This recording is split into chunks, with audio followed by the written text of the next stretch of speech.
Robbinsdale school board member has been rebuked by her colleagues for the second time this year.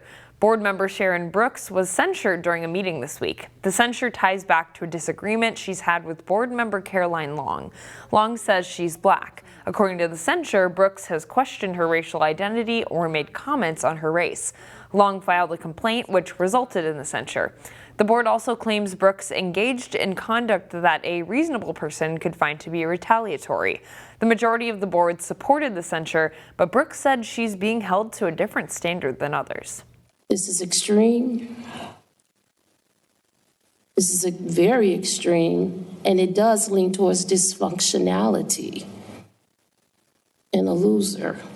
We are a self-policing body. It's not a court of law. Nobody is claiming it is. These are the tools that have been provided to us. This is our option. Brooks was removed from her committee assignments. The board says it could take additional action against her if the conduct continues. That could escalate to an attempt to remove her from the board. A St. Paul man has pleaded guilty to armed robbery of mail carriers, including a case in Brooklyn Center. 27-year-old Reuben Adams pleaded guilty this week to 2 counts of armed robbery in connection with holdups last year. One of them was in Brooklyn Center. In that case, prosecutors say Adams pointed a gun at a postal carrier's head and then stole mailbox keys. Earlier this year, U.S. Attorney Andrew Lugar called the case part of an alarming trend around the country. He will be sentenced at a later date, with federal guidelines ranging up to more than 11 years in prison. Golden Valley police are also urging people to be careful to avoid package theft. It's a crime that tends to pick up around the holidays. Golden Valley police recommend shipping packages to your work if you're not at home. Otherwise, have a neighbor keep an eye out for deliveries. You can also request a signature so your package won't be left on the porch. Police encourage everyone to report package thefts, regardless of value, to help track crime trends and identify targeted areas. The Maple Grove City Council approved what the Osseo Area School District considers a critical project. The City Council approved plans for a significant expansion at Maple Grove Senior High School.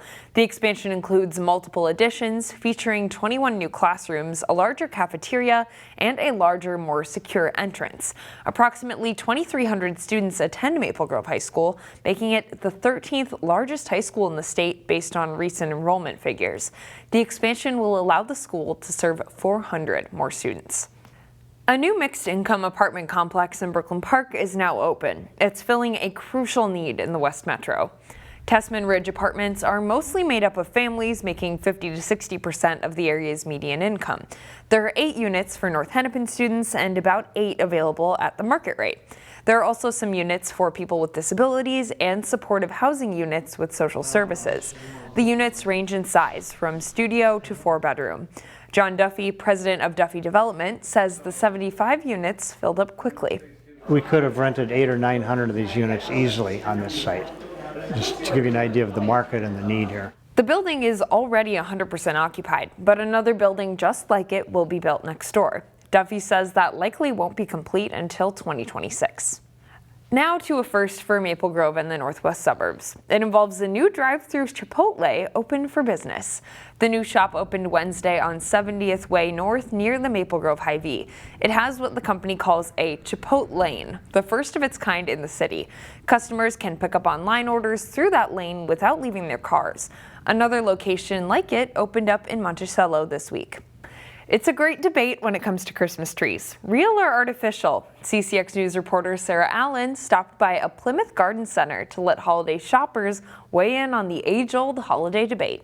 The holiday season is supposed to bring people together, but a debate for the ages always seems to wedge itself in between all that goodwill this time of year. I just like the scent of them and the feel of them and just knowing that they're real. I was a real tree person, and then we went to artificial, and I love it. There's pros to both real and artificial trees. For instance, the faux evergreens are easy to take care of. You don't have to water it. It's not such a mess to clean up, and you can just put it up and be done with it. While the fresh cut offer a smell of the season and are part of some people's traditions. Kind of what I grew up with, and I just prefer them. The two choices also come with drawbacks. Faux trees don't typically biodegrade, and real trees you have to cut down and require care. You do have to care for it because it is a living piece of nature. At Bachman's Floral and Garden Center in Plymouth, they cater to both camps, offering a wide selection of pre-lit and pre-flocked artificial trees and a variety of different types of Christmas trees, including their #1 seller, Fraser Firs. It's very defined branches. The branches tend to be strong and sturdy. So if you are wondering who wins the debate of real versus fake, you can look at the sales totals here at Bachman's. And as it turns out, half of the trees sold here are real, the other half are fake. But one thing we can all agree on, time is running out to get the tree that fits your preference as Christmas approaches and inventories drop, especially when it comes to pre-cut ones. We're over 90% sold. So what you see in our greenhouses right now is what you get. So it is time, if you haven't purchased your tree, it is time to get it. In Plymouth, Sarah Allen, CCX News. Bachman's has 6 retail locations and sells thousands of Christmas trees each season. Bachman's gets its trees from farms in Canada and the Pacific Northwest.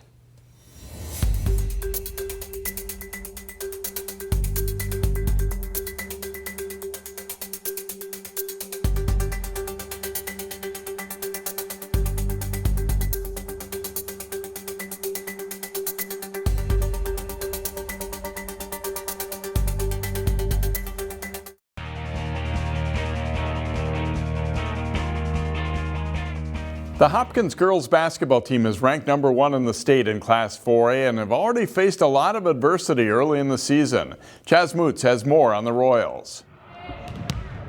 There are a lot of things Hopkins girls basketball wants in their gym. Our motive is playing together and living by our defense. One thing the Royals don't want It was very sudden. has unfortunately come in a pair. Definitely not something that any of us wanted to hear. Hopkins sophomore guard Ava Cupido is sidelined due to an injury. She'll be back in a few weeks, but senior guard and Belmont commit Tatum Woodson is done for the year due to a torn ACL. It's been super hard on us because she is a big part of our team and you know, she's a part of our family at the end of the day, but we just knew we needed to bond together and still, she did a lot for us, so we just need to overcompensate for what she did. In addition to the injuries, the Royals have also had a slew of sickness run through their program, and they're also trying to replace the top girls basketball player in the state last year, Liv McGill. She definitely left big shoes that I think everybody has kind of started to fit into, both on and off the court. She was a great leader. While there's been a lot of moving parts in the Hopkins girls basketball program as of late, a constant has been the Royals' relentless defensive pressure basketball. The whole team is just made of all players that give work no matter what. And that's what we kind of live by, and that's what I love about it, and that's how my mindset is. Like, I could ride or die with this team without a doubt. I think where our strong suits are, we can move the ball up the court. We communicate very well on and off the court because we've been together so long. And you know, defense, that's our pride and joy. Hopkins finished as the Class 4A state runner-up last season, and they hope to be back in that title game this year, even with all the early adversity. Losing Tatum was a big loss, but we're still Hopkins. We don't lose our identity just because one person goes down. If anything, we're only going to get stronger. In Minnetonka, Chaz Moots, CCX Sports. Wayzata and Benilde St. Margaret's expect to be top contenders in Section 6AA boys hockey again this winter. They met up Tuesday. Here's Chaz Moots with highlights. A huge Section 6AA matchup, both teams ranked statewide in Class 2A. First period, Trojans on the power play. Carson Clark finds Tori Schmidt. Tate Roeder crashes the backside. Trojans take the 1-0 advantage with 13 minutes off the clock. Under 30 seconds left in the opening period. Nice pass up ahead from Keegan Davis. Junior Podine gets tripped up. No call, didn't matter. Cam Kirshner on the rebound. Gold Red Knights tied at 1 after 1. The second period belonged to the Trojans just after their power play expired. Another goal at the back door. Chris Pyle nets one in. Wayzata back in front by 1. Later in the second, Tommy Calmanero, great feed to Nolan O'Connell, top shelf beauty for the Trojans. BSM trying to rally in the third. It's Kirshner again right at the crease, back to a 1-goal deficit for the Red Knights. It was 3-2 with 3.5 seconds left. Pulled goalie one-timer from Mason Miner, not a bad look, but Pellinger makes his 33rd save of the night. The Trojans hold on and get the win. In St. Louis Park, Chaz Moots, CCX Sports.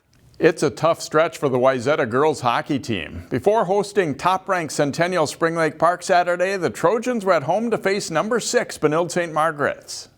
Benilde St. Margaret's hoping to stay on a roll as they face upset-minded Wayzata in girls hockey. Wayzata pounces on a turnover as Morgan Kennedy steals it and scores 2:40 into the game, and it's 1-0 Trojans after 1.